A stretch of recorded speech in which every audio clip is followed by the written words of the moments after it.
kek ini adalah kek salah satu yang prestasinya terbaik di Indonesia. Alhamdulillah. Dan karena kita ingin meresmikan beberapa fasilitas baru di kek, saya ingin mengajak juga Pak Presiden, Pak Jokowi. Wisatawan akan semakin banyak yang datang di kawasan ini. Ke Tanjung Playang juga, sehingga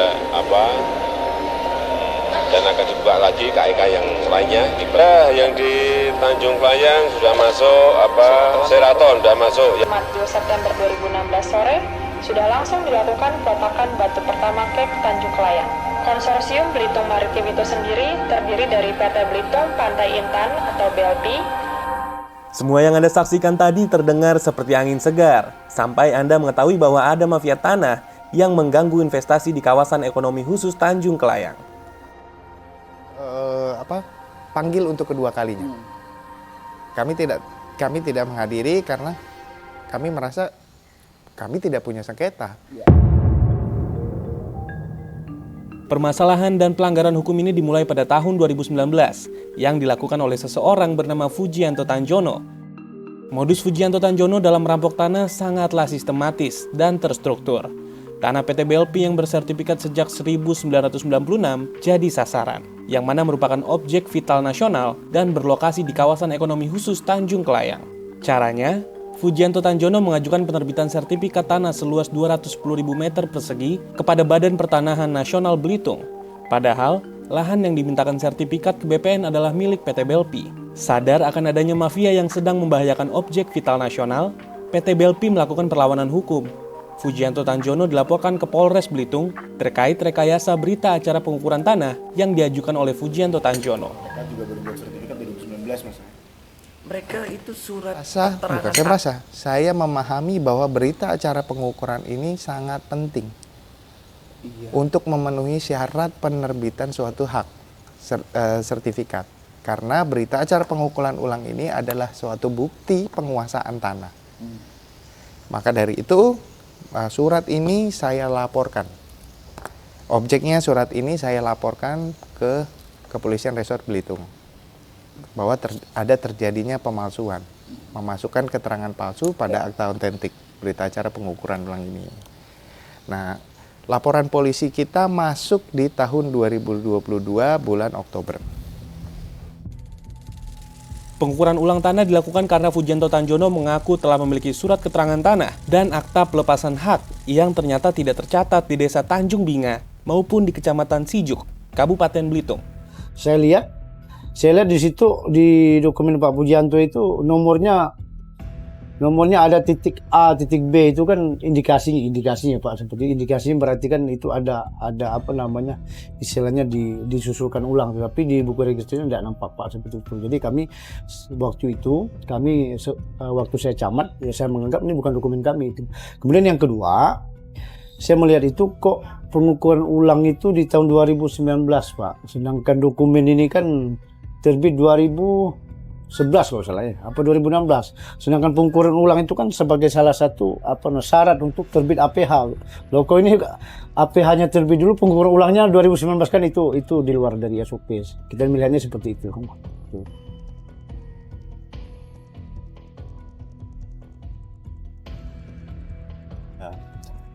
Setahu kami, setelah melihat buku register tahun 2011, itu tidak pernah terjadi akte persoalan hak kepada Fujianto. Benar Pak? Enggak ada Pak.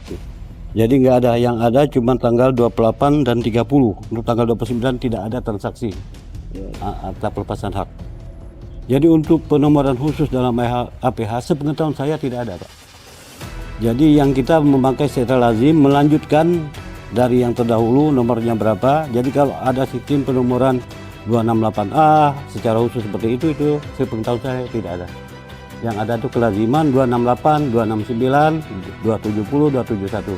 Tidak ada bentuk perincian dari 268 A, B, dan C, dan D. Seluruhnya tidak ada Pak? Tidak ada. Dari awal tidak ada. Selanjutnya, dari penelusuran kilat.com ditemukan beberapa kejanggalan. Marwin, aparat warga desa Keciput melakukan pengukuran ulang tidak berdasarkan prosedur atas permintaan Fujianto Tanjono. Kalau pengukuran ulang itu biasa untuk pengajuan akta pelepasan hak atau APH Ya, dan juga untuk peningkatan status tanah ke sertifikat. Jadi kita harus ada pengecekan lahan dulu. Ya, apakah lahan tersebut tumpang tindih dengan orang lain biasanya seperti itu. Ya. Ya, untuk surat permohonannya ada diajukan ke PJ Kepala Desa waktu itu di tahun 2019. PJ-nya siapa? Pak Ajun. Pak Ajun. Iya. Atas nama Pujianto Tandono. Siapa? Tandono. Pujianto Iya, Tandono. di surat permohonannya. Bukan Pujianto Tandono ya? Bukan, kalau di KTP-nya ya Pujianto Di KTP Tanjono. Pujianto Tandono. Iya, Tapi di form di permohonan itu Tandono. Pujianto Tandono. Tandono. Pada saat pengukuran itu Bapak hadir sebagai Hadir. hadir. Selain itu ada siapa aja Pak? Ada Pak Almarhum Soekardi. Almarhum Soekardi. Iya. Ya, jadi waktu di lapangan itu memang kita mengikuti apa yang ditunjukkan oleh Pak Almarhum Soekardi itu. Jadi memang tidak semua titik sesuai dengan SKT atau PH. Jadi hanya Ada berapa titik Pak? ada kalau itu ada 11 bidang kan. Ada 11 bidang. Iya. Ada 40-an lebih ya. 40-an Iya, lebih. titiknya. Dan pada saat itu Bapak mengukur Ada beberapa hanya di ujungnya saja. ya, Sesuai yang ditunjukkan itu kurang lebih hampir 6 titik lah kalau tidak salah ya. Ya, waktu pengecekan kronologi di lapangan memang salah satunya Pak Sulaiman dengan Pak Imran. Waktu itu waktu pengecekan di lapangan tanggal 23 April kemarin, ya mereka mengatakan itu bukan lokasi kami. Lokasi kami di sini. Ya, artinya bukan lokasi yang sesuai berita acara itu. Jadi tidak ada kesesuaian antara apa yang ditunjukkan oleh Pak Soekardi dengan yang mereka tunjukkan itu di lapangan. Seraton ini secara administratif itu masuk wilayah Keciput atau Tanjung Binga Pak? Jadi sepanjang pengetahuan kami dan dikuatkan dengan dokumen sertifikat atas Adpis BPN itu memang itu sertifikatnya Tanjung Binga Pak. Ya, Tanjung Binga. Marwin hanya melakukan pengukuran dengan cara menunjuk 6 titik terluar dari 11 bidang tanah yang diajukan oleh Pujianto Tanjono, bukan 44 titik sesuai dengan ketentuan. Terlebih lagi, SKT dan APH atas nama Pujianto Tanjono tidak tercatat di Kecamatan Sijuk dan Desa Tanjung Binga. Oleh sebab itu, ketika dilakukan pengukuran ulang lahan, salah satu saksi bernama Marwin kebingungan mengukur lahan di Desa Tanjung Binga, yang merupakan kawasan ekonomi khusus milik PT BLP. Sulaiman dan Imran menunjukkan lahan yang mereka jual kepada seseorang bernama Darwis berada di lokasi Desa Keciput. Bahkan mereka menyebut pagar pembatas lahan milik PT BLP jauh dari tanah mereka. Sini kan ada BLP sini. Oh, di sana punya BLP. BLP sana. Bapak tahu? Tahu. Oke. Ada kan dia ada pagar itu. Oh. Ada pagar dia. Kami tidak mau manok pagar. Masa akan ngenuk orang. Iya. Kalau tanah Bapak ke sana. Ke sana. Bukan ke pagar. Bentuknya kayak tadi gitu, Pak. Iya. Bukan persegi panjang. Enggak segi empat dia. Kayak bulat, kayak setengah bulat gitu. Coba, Iya, Pak. coba Pak. Kayak gini, ulang, Pak. Bentuk tanah Bapak sama Pak Sulaiman.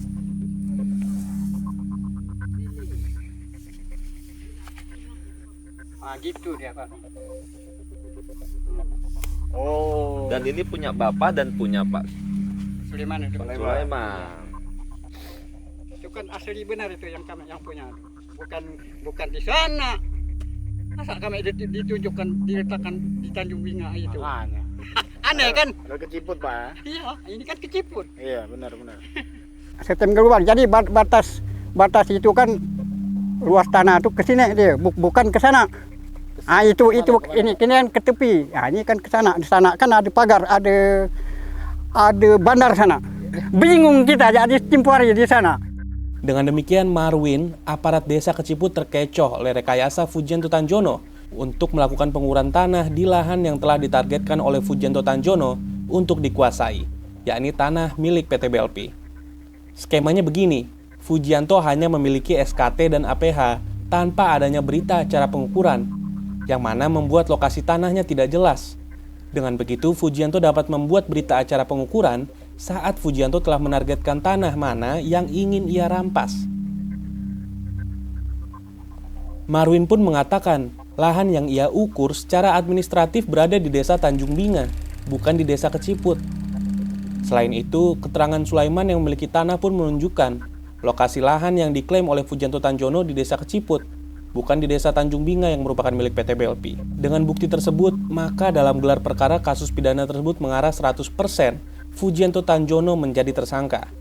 Namun jaringan mafia hukum dan kedekatan dengan aparat hukum membuat Fujianto bermanuver. Dengan kelicikannya, Fujianto mengajukan gugatan perdata. Dia yang tidak memiliki sertifikat menuntut pembuktian dari PT BLP yang memiliki sertifikat. Karena bukti yang dipakai adalah SKT dan APH tidak terdaftar, Fujianto kalah di Pengadilan Negeri Belitung. Dia mengajukan banding. Hasilnya, dia menang di Pengadilan Tinggi Babel. Sesuai skenario mafia hukum ala Fujianto Tanjono, maka penyidikan kasus pidana Fujianto Tanjono dihentikan oleh Polres Belitung. Alasannya, menunggu keputusan perkara perdata yang tengah berlangsung. Kalau saya melihat dan berdasarkan pengalaman saya, dari bukti-bukti yang kami ajukan untuk membuktikan bahwa ada terjadinya suatu tindak pidana itu sudah lebih dari cukup, Pak. Sudah lebih dari cukup, mengingat ada juga pengakuan dari pihak-pihaknya. Ya, Agustus 2023 perkara penyelidikan kami dihentikan, Pak, oleh Polres Belitung. Dengan dasar adanya gugatan perdata tersebut.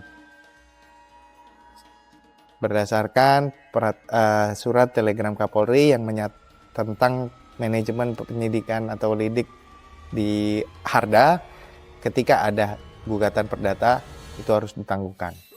Itu bunyi dari telegram Kapolri yang disimpulkan sendiri oleh mereka. Tim-tim pelaksana ini, Pak. Oknum-oknum pelaksana ini. Kenapa? Hal-hal tersebut menjadi masuk akal dan berdasar hukum ketika ada sengketa terhadap tanah tetapi mempunyai dua legalitas kepemilikan atau hak kepemilikannya belum jelas satu dan lainnya. Make sense. Bisa terjadi di perkara penyerobotan atau hal-hal yang berkaitan untuk itu. Ya kan, harus dibuktikan dulu miliknya siapa. Baru bisa applicable. Karena apa? Ketika perkara pemalsuan terhadap administrasi yang membuktikan suatu kepemilikan harus menunda, itu akan menjadikan ketidakjelasan hukum. Kenapa? Harusnya pemalsuan dibuktikan lebih dahulu. Baru ketika tidak ada pemalsuan bisa digunakan barang-barang itu, legalitas kepemilikan itu. Nah, ini tidak. Dan itu bertentangan dengan pasal 1872 KUH Perdata yang menyatakan apabila ada pemalsuan harus dibuktikan dulu pemalsuannya. Ya. Karena jangan sampai timbul hak menggunakan yang ilegal. Yang ilegal. Betul. Lalu saya menjadi pertanyaan untuk saya, apakah HGP itu adalah hak kepemilikan yang tidak jelas? Sebelum keluar keputusan penghentian atau penundaan penyidikan, drama gelar perkara berlangsung antara Polres Belitung dan Polda Babel. Mengapa kasus pidana mafia tanah sampai menimbulkan tarik-menarik? Disinyalir Fujianto Tanjono memiliki pengaruh kuat di lingkaran pengadilan dan aparat hukum. Ngeri memang melawan mafia yang satu ini. Kini proses pengadilan kasasi perdata Fujianto Tanjono terkait tanah milik PT BLP tengah berlangsung di Mahkamah Agung. Dalam kasus pidananya ada indikasi dia akan menjadikan dirinya seolah sebagai korban dari penipuan yang dilakukan oleh para saksi-saksi yang dia telah manfaatkan sebelumnya. Pengadilan Tinggi Babel yang menganulir keputusan Pengadilan Negeri Belitung menjadi petunjuk betapa kuat mafia tanah Fujianto Tanjono. Konyolnya, Pengadilan Tinggi Babel membuat keputusan hanya berdasarkan pada imajinasi liar mafia. Tak ada fakta hukum yang kuat untuk memenangkan Fujianto Tanjono. Dalam amar putusannya, Majelis Hakim Pengadilan Tinggi Babel tidak menggunakan memori keputusan Pengadilan Negeri Belitung dalam mengambil keputusan menganulir keputusan Pengadilan Negeri Belitung yang menolak tuntutan Fujianto Tanjono. Berbagai manuver mafia tanah Fujianto Tanjono dalam upaya untuk menguasai tanah milik PT BLP sebagai objek vital nasional menimbulkan kecemasan masyarakat, merusak iklim investasi di Belitung, dan juga menghancurkan harapan ekonomi pelaku UMKM di Belitung. Kepastian hukum tengah dipertaruhkan, makanya PT BLP meminta perlindungan hukum kepada Polda Babel, Bareskrim Polri, dan Kementerian ATR. Kasus ini bukan hanya tentang perjuangan PT BLP untuk mempertahankan objek vital nasional, tetapi juga tentang kegagalan sistem hukum yang seharusnya melindungi kepentingan publik. Dengan hati yang berat, kita menyadari bahwa pembangunan kawasan ekonomi khusus yang seharusnya menjadi kebanggaan nasional justru menjadi mangsa pemerasan dari oknum yang haus akan uang. Mahkamah Agung menjadi titik akhir dari perjalanan panjang PT BLP mencari keadilan yang diharapkan dapat memberi perlindungan hukum bagi warga negara yang membutuhkannya. Penyelesaian benang kusut hukum di kawasan ekonomi khusus Tanjung Kelayang hanya bisa dilakukan oleh intervensi para tokoh nasional, para pejabat tinggi, para menteri, Mahkamah Agung, Kapolri Listio Sigit Prabowo, juga Presiden Joko Widodo.